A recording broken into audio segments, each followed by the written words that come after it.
त्रिलोक त्रिकालवर्ती अरहत सिद्ध आचार्य उपाध्याय सर्वसाधु परमेष्टि भगवंतों को, पंच परम गुरुओं को परम भक्ति पूर्वक नमस्कार।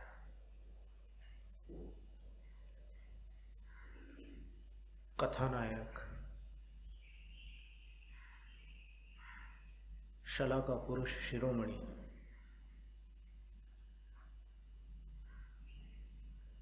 गौरव उपसर्ग विजयी उपसर्ग केवली तीर्थंकर केवली और समुद्घात केवली भगवान पार्श्वनाथ स्वामी को प्रणाम।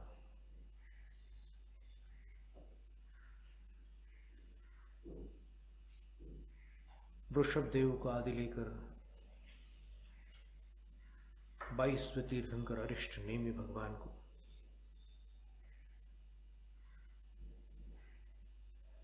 प्रणाम।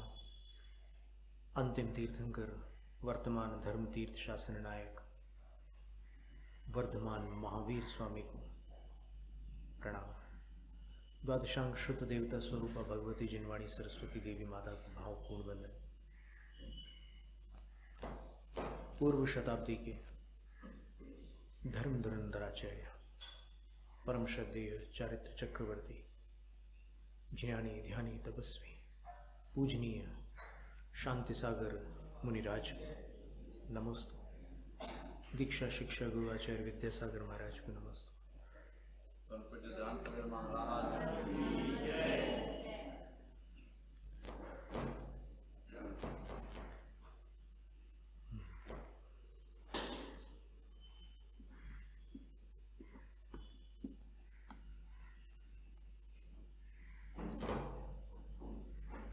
भावना दिन रात मेरी सब सुखी संसार हो।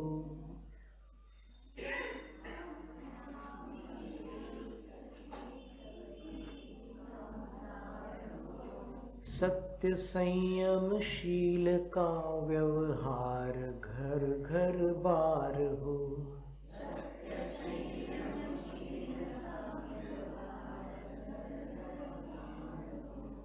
धर्म का प्रचार हो और देश का उद्धार हो।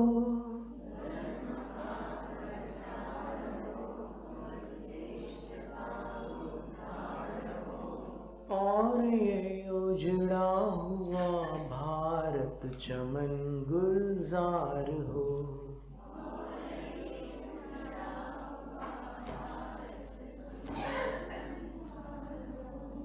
भावना दिन रात मेरी सब सुखी संसार हो।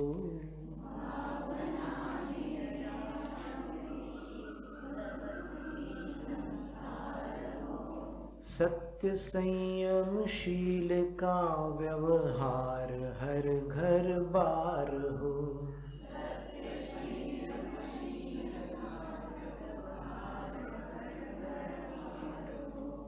ज्ञान के अभ्यास से जीवों का पूर्ण विकास हो।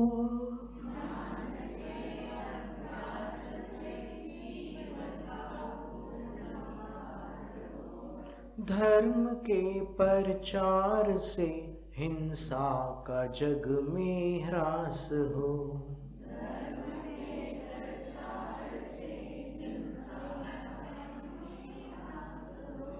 भावना दिन रात मेरी सब सुखी संसार हो।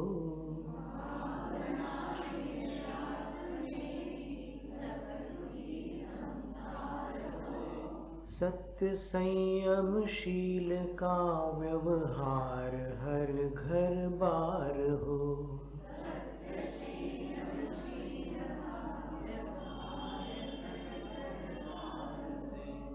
शांति और आनंद का हर एक घर में वास हो।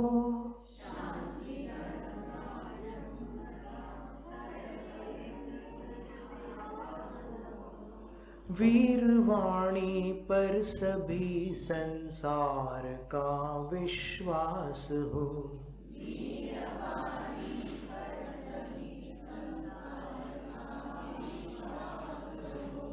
भावना दिन रात मेरी सब सुखी संसार हो।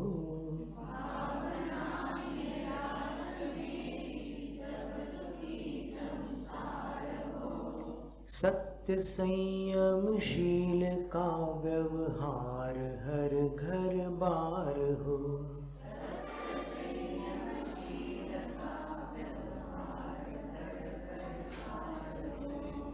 रोग और भय शोक होवे दूर सब परमात्मा।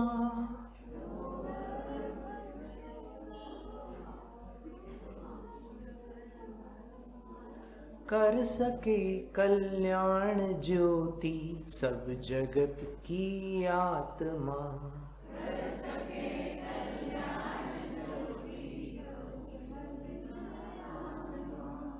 भावना दिन रात मेरी सब सुखी संसार हो।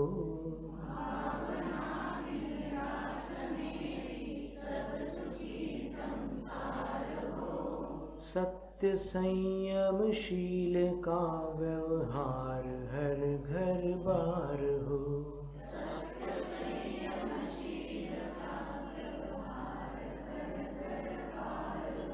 व्यवहार हर घर बार हो। व्यवहार हर घर बार हो।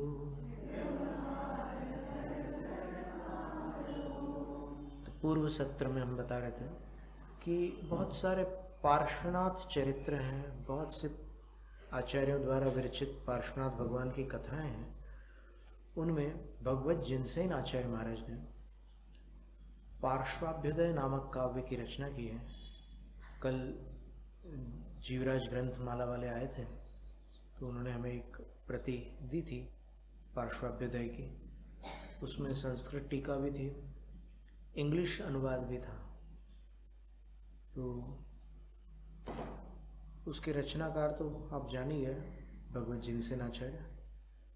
पर अब जो हमने कल समस्या पूर्ति का वर्णन किया था, ये साहित्य की एक विधा है कि कोई काव्य है, उसकी एक पंक्ति को लेकर एक नया काव्य बनाता है। यानी एक पंक्ति पुराने काव्य की है, बाकी 3 पंक्तियां अपनी हैं, उसको नाम समस्या पूर्ति है। तो जैसे भक्तामर शतद्वयी है और अन्य भी बहुत से ऐसे समस्या पूर्ति काव्य आज साहित्य में उपलब्ध है। तो ये पार्श्वाभ्युदय नाम का जो काव्य है वो किस काव्य की समस्या पूर्ति है, ये तो बताना रह गया था। तो आज हमसे कहा गया कि कौन से काव्य पर पार्श्वाभ्युदय की रचना हुई है, तो उस काव्य का नाम है मेघदूत। और मेघदूत के रचनाकार महाकवि कालिदास है। तो उनके मेघदूत वो श्रृंगार रस की काव्य रचना थी, लेकिन ये पार्श्वनाथ भगवान पर जो उपसर्ग हुआ था उसमें भयानक रस आदि रसों से परिपूर्ण काव्य रचना है। और इसके अंदर वो फणा वगैरह का वर्णन आता है, जो विशेष वर्णन है उसको अपन इस कथानक में लेंगे ताकि ये स्पष्ट हो जाए कि फणा जो धर्मेंद्र ने फणा बनाया था प्रसिद्ध है, तो उसकी क्या स्थिति थी, कैसे कितनी बार बनाया था, एक बार बनाया था, उपसर्ग के समय बनाया था या फिर केवल ज्ञान के बाद भी बनाया था, कैसा क्या था, उसका समाधान अपने को इसमें मिलेगा। और उसके समाधान के उपरांत जिनको श्रद्धा होगी वो फिर फणा के विषय में कोई भी अनुचित टिप्पणी नहीं करेंगे भविष्य में।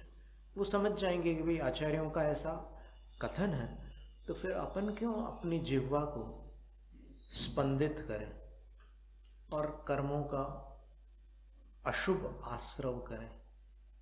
जो शास्त्र के वचन हैं वो मान्य है। तो चर्चा ये थी कि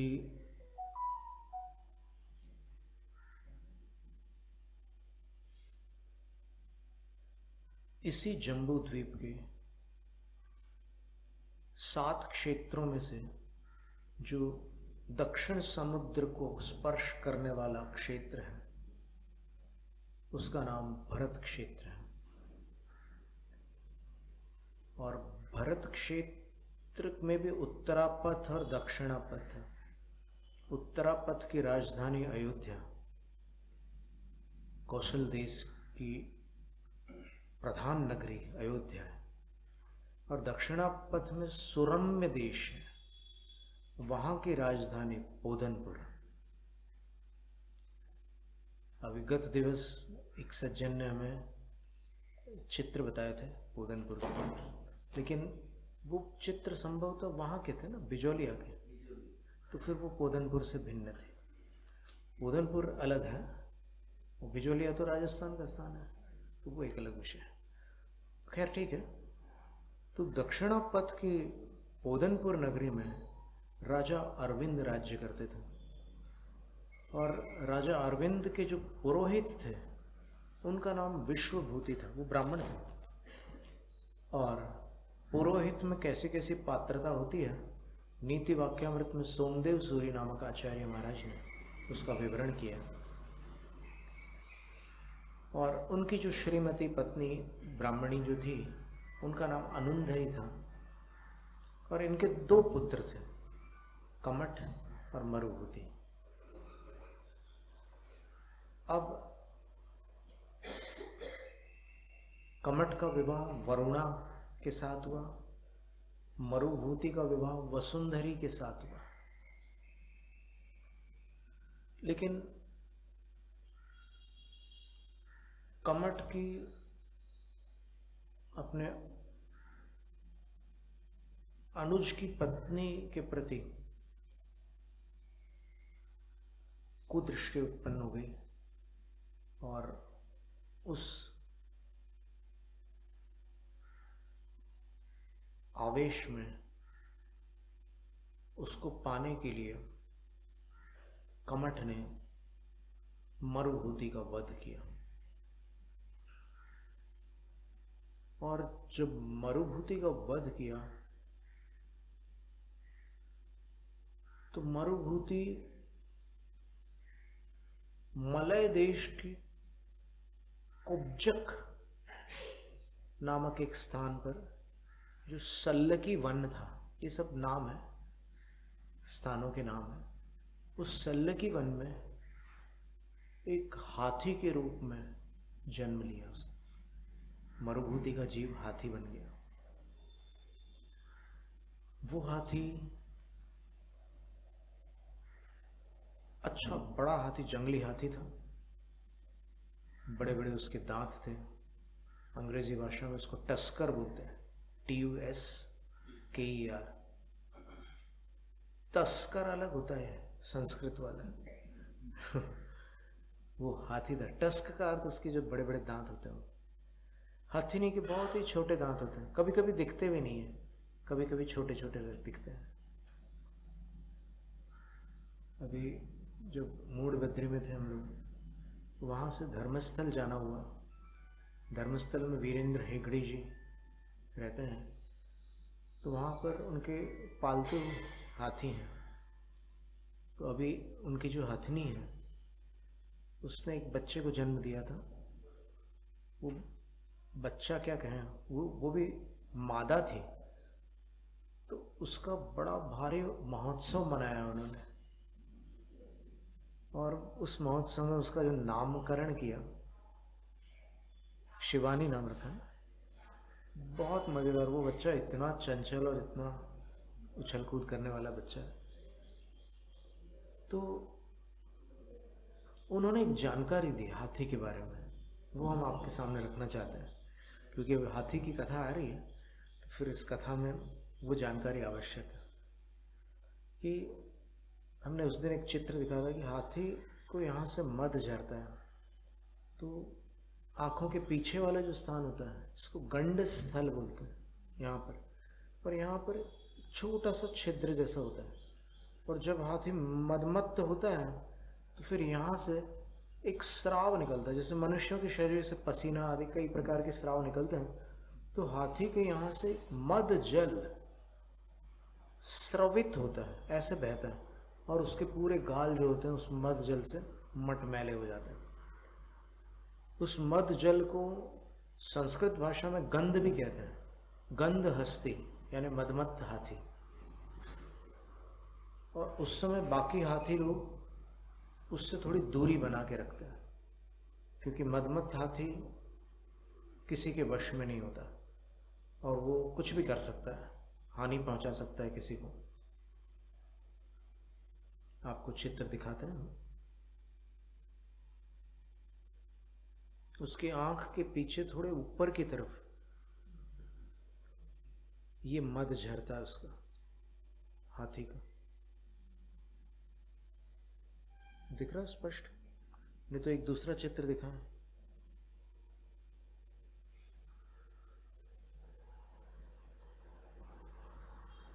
अब इस हाथी ने ऐसे सिर ऊपर उठाया तो वो पीछे वाला जो गड्ढा है मद जल झरने का, वो उसकी आंखों के लेवल में आ गया। वो ऐसा है।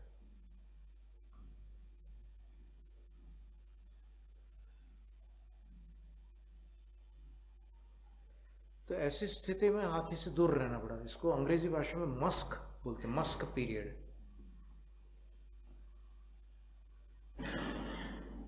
तो वो जो हाथी था वो बड़ा होकर के मदमत्त हाथी हो गया, और उसका जो क्षेत्र था जंगल में, वहां पर वो अन्य प्राणियों को आने नहीं देता था। शेर वगैरह उससे डरते थे, उससे दूर रहते थे। लेकिन हाँ, हिरण खरगोश वगैरह को आने देता था। वो भोले भाले सीधे साधे प्राणी हैं, उनको कोई खुरापाती शरारती प्राणी नहीं आ सकता वहां पर, उपद्रवी प्राणी वहां पर नहीं आ सकता था। अब संयोग ऐसा बना कि एक दिन कमट की भी मृत्यु हुई, एक दिन कमट की पत्नी जो वरुणा थी उसकी भी मृत्यु हुई, और मरने के उपरांत वरुणा जो थी वो इसकी हथनी बन गई। तो वो कर्मों का क्या विचित्र संयोग है। उसने इसकी पत्नी पर कुदृष्टि डाली, तो उसकी पत्नी मर करके फिर उस आगामी भाव में इसकी पत्नी बन गई, तो वो उसकी हथनी बन गई। और फिर अरविंद राजा को जब ये सारा घटनाक्रम समझ में आया कि कमट ने अपने ही भाई का वध किया है और मेरे पुरोहित का पुत्र कमट इतना दुष्ट निकला। अब यहाँ पर तो ये कह सकते कि मरुभूति तो पुण्य की मूर्ति था और ये कमट पाप की मूर्ति। वो सज्जनता की मूर्त था और ये दुष्टता की मूर्त। तो राजा को बस ऐसे सब विचार करते करते किसी कारण से बस वैराग्य का भाव जागृत हो जाता है कि अरे जब भाई भाई का सगा नहीं हुआ तो कौन किसका सगा होगा।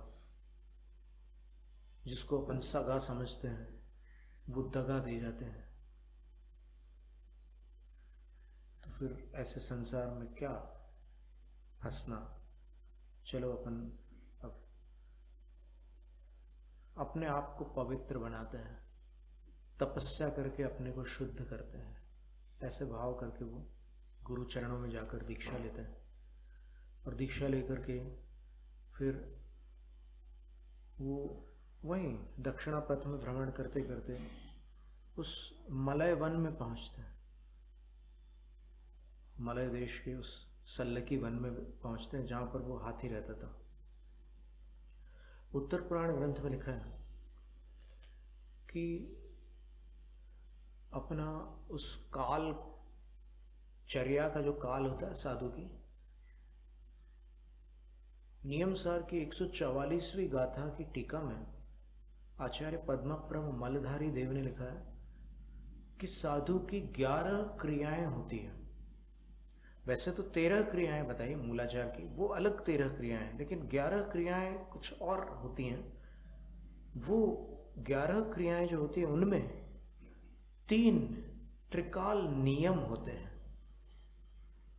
सूर्योदय के आसपास का समय, सूर्यास्त के आसपास का समय और मध्याह्न का समय। ये जो 3 काल है, इन 3 कालों में वो त्रिकाल नियम धारण करते हैं। वो क्या त्रिकाल नियम है? तो उसको प्रतिमा योग कहते हैं।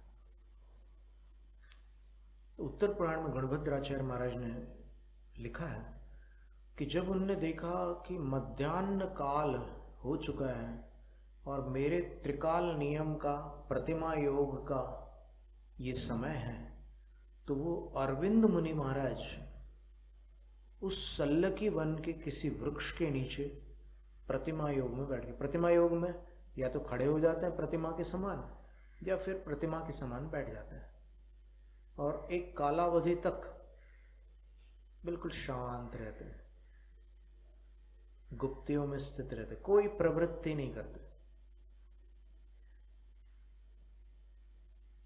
मूर्ति के समान हो जाता है, इसीलिए उसका नाम प्रतिमा योग। प्रतिमा का अर्थ मूर्ति होता है। तो वो साधु 3 बार मूर्ति के समान हो जाता है। आजकल की भाषा में कहते हैं कि वो महाराज सामायिक कर रहे हैं, पर शास्त्रीय शब्दों में अपन देखें तो वो महाराज प्रतिमा योग कर रहे हैं, ये शब्द बनेगा, अथवा त्रिकाल नियम में स्थित है, ऐसा शब्द बनेगा। पर अब बोलचाल में अपन सामायिक कह देते हैं, ठीक है। तो वो बैठ गए और उनका भाव ये था कि अब शिखर जी की ओर विहार करना है।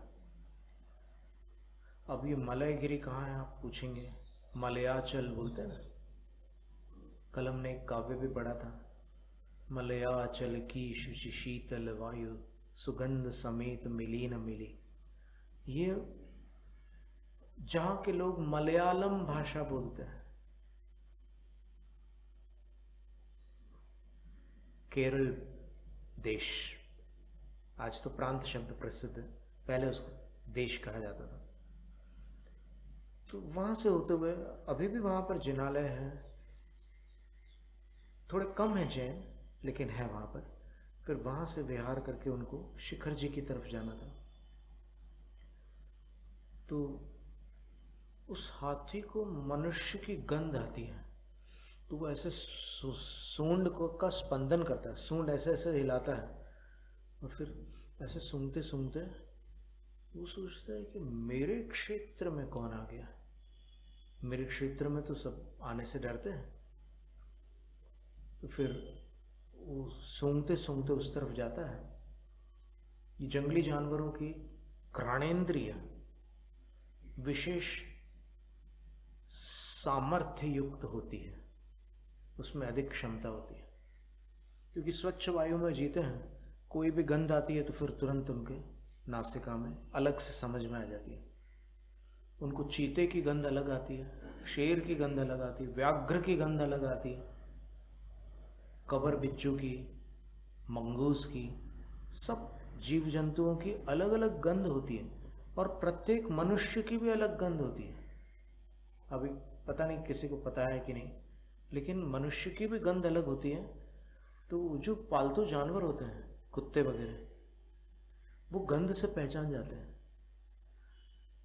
एक बार कोई मालिक बहुत समय बाद पहुंचा अपने घर, तो वो जानवर दूर से देखकर नहीं पहचान रहा था उसको। फिर जब उसको गंध आई उस कुत्ते को, तो वो खुशी से पागल हो गया और एकदम उसके आसपास झूमने लगा। वो तो गंध से ये जानवर लोग पहचान लेते हैं। तो वो हाथी जो था वहां तक चला गया और देखा कि एक वृक्ष के नीचे कोई बैठा हुआ है। मदमत्त था वो हाथी, तो एकदम उनकी तरफ दौड़ पड़ा और एक प्रकार से आक्रमण करने के लिए उनकी ओर दौड़ा और एकदम दृष्टि उन पर टिकी हुई थी। लेकिन निकट आने पर, हाथी की आंखें छोटी होती हैं, तो निकट आने पर जब उस हाथी ने उनको देखा तो हाथी के वेग में अंतर पड़ गया। हाथी को लगा कि इनको तो मैंने देखा हुआ है कभी,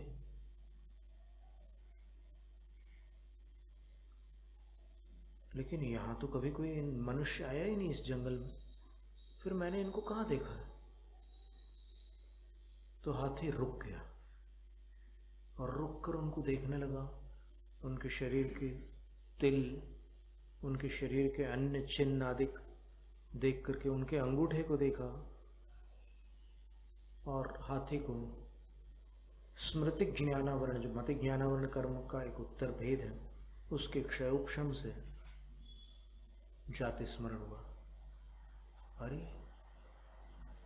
मैं तो मरुभूति था, ब्राह्मण था, आज यहाँ पर तिर्यंश हो गया, हाथी बन गया, तो मैं मनुष्य से पशु बन गया। और ये तो हमारे राजा हैं, और ये राजा से साधु बन गए। देखो दोनों में परिवर्तन आया। राजा में परिवर्तन आया तो फिर वो साधु हो गया, मुझ में परिवर्तन आया, मैं पशु हो गया।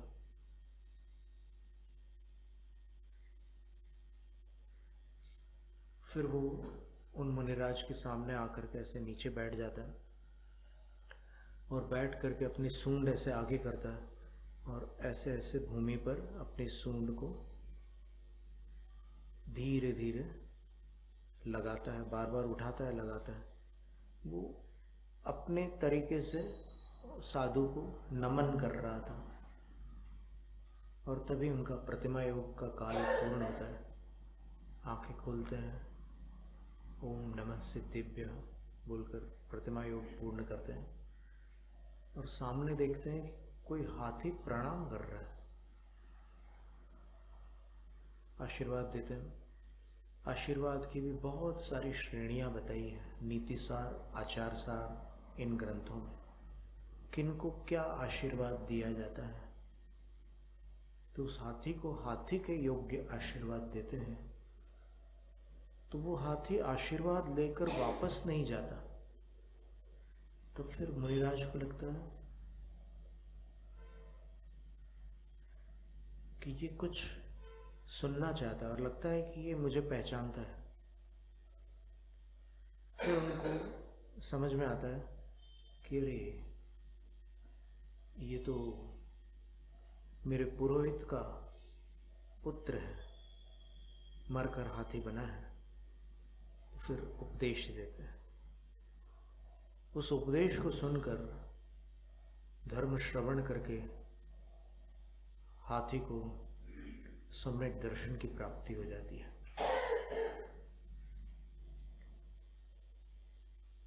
और सम्यक दर्शन प्राप्त करके वो हाथी उसी उपदेश के आधार पर गुरु के श्री चरणों में नतमस्तक होकर अणुव्रतों का संकल्प कर लेता है।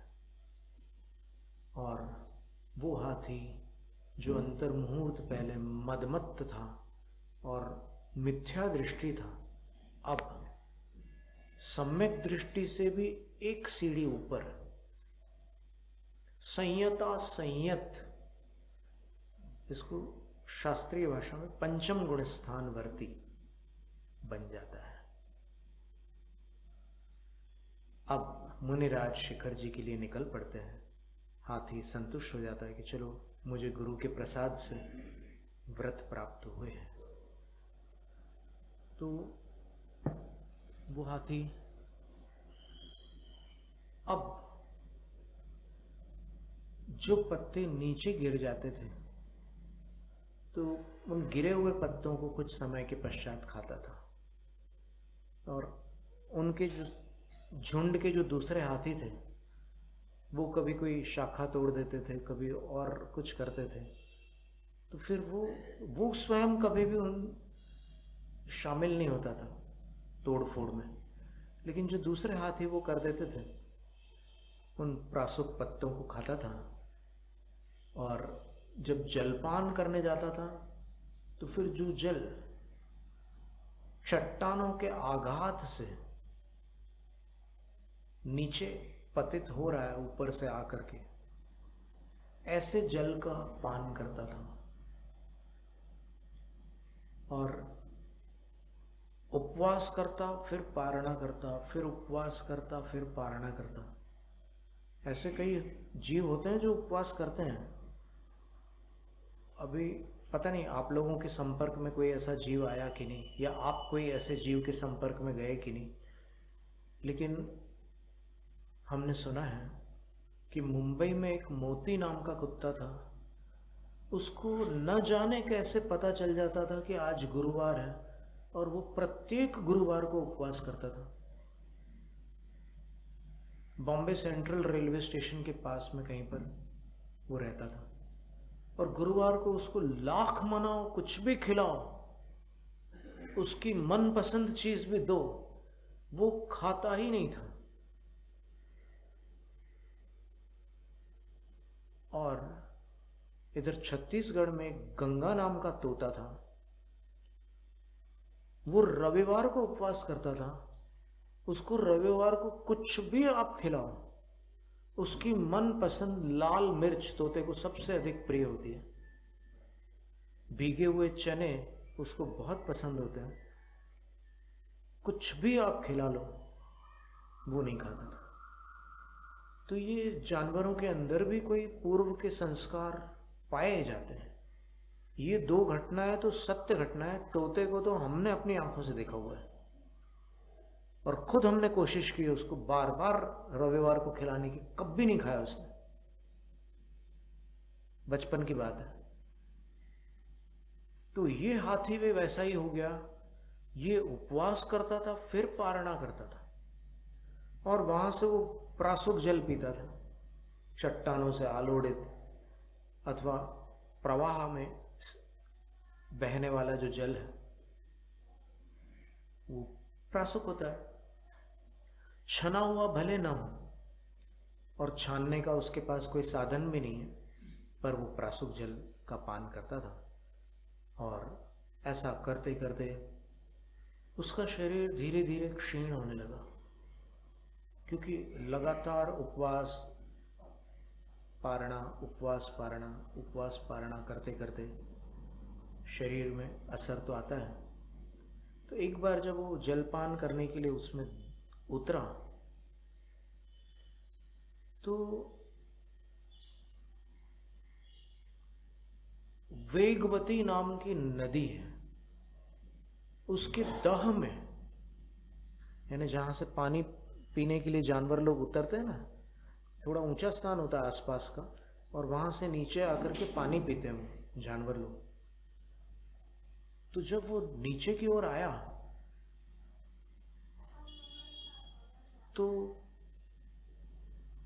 उसमें गीली मिट्टी में फंस गया वो।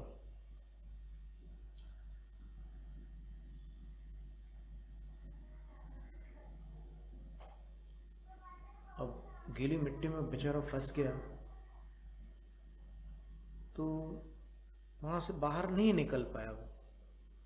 और उसी समय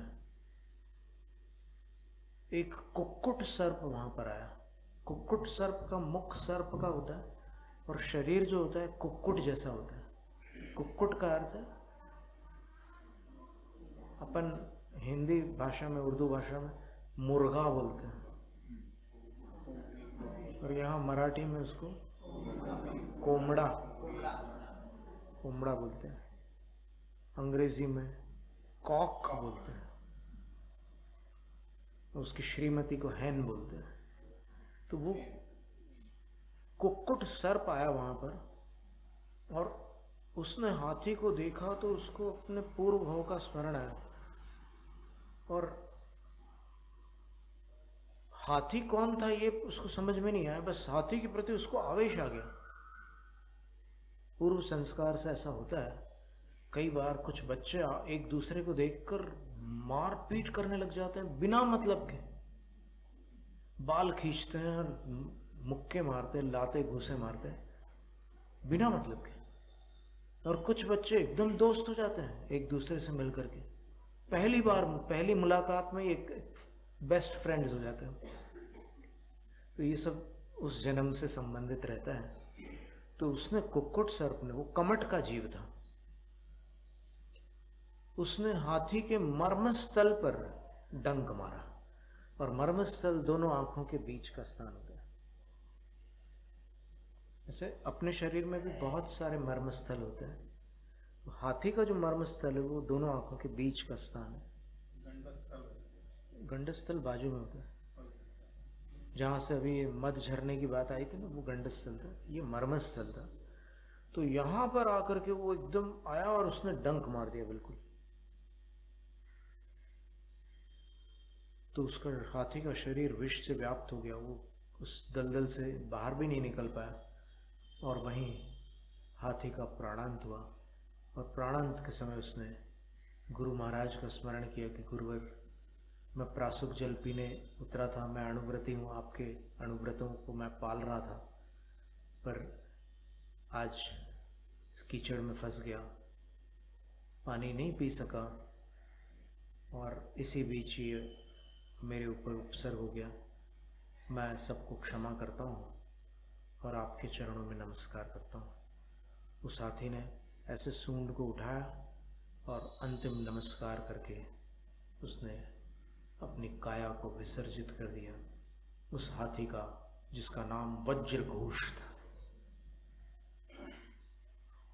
प्राणांत हो गया। वज्रघोष नाम इसलिए था क्योंकि वज्र का अर्थ होता है बिजली। जब बिजली गिरती है कितनी भयानक आवाज होती है। कई लोग तो घबरा जाते हैं। तो जब वो चिंगाड़ता था हाथी, तो बस वज्र घोष जैसी ध्वनि होती थी। घोष का अर्थ ध्वनि होता है। इतना भयंकर उसकी चिंगाड़ होती थी। मरण हो गया उस हाथी का। मरण को प्राप्त होकर के वो अब संयत था, पंचम गुणस्थान वर्ती था, अणुव्रती था। तो मर करके 12वें स्वर्ग में एक वैभव संपन्न देव बनता है, पर 12वें स्वर्ग की उत्कृष्ट आयु को प्राप्त नहीं होता।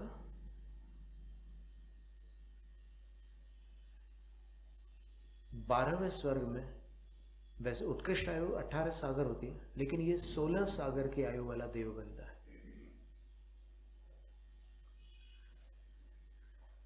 और कमट का जीव नीचे जाता है। देखो, जो पाप करता है, पाप के भार से उसको नीचे जाना पड़ता है।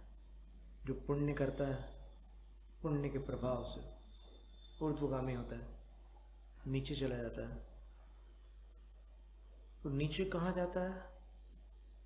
तो इसमें शास्त्र में लिखा है, उत्तर पुराण में लिखा है, धूम प्रभा नाम की पृथ्वी में जाता है। धूम प्रभा कौन सी पृथ्वी है? 5वीं। तो 5वीं पृथ्वी में जाकर वो नारक बनता है, नरकगामी हो जाता है। और इसके बाद फिर आगामी भाव में क्या होता है, उसको अपन आगामी सत्र में देखते हैं। जैनम जय तो शास्त्र। शास्त्र पठन में मेरे द्वारा यदि जो कहीं कहीं प्रमाद से कुछ अर्थ वाक्य पद मात्रा छूट गई, सरस्वती मेरी उस त्रुटि को कृपया क्षमा करें और मुझे कैवल्य धाम में माँ अविलंब धरे। वंचित फलदात्री चिंतामणि सदृश मात तेरा, वंदन करने वाले मुझको मिले पता मेरा। बोधि समाधि विशुद्ध भावना आत्म सिद्धि मुझको मिले और मैं पा जाऊं मां मोक्ष महासुख को।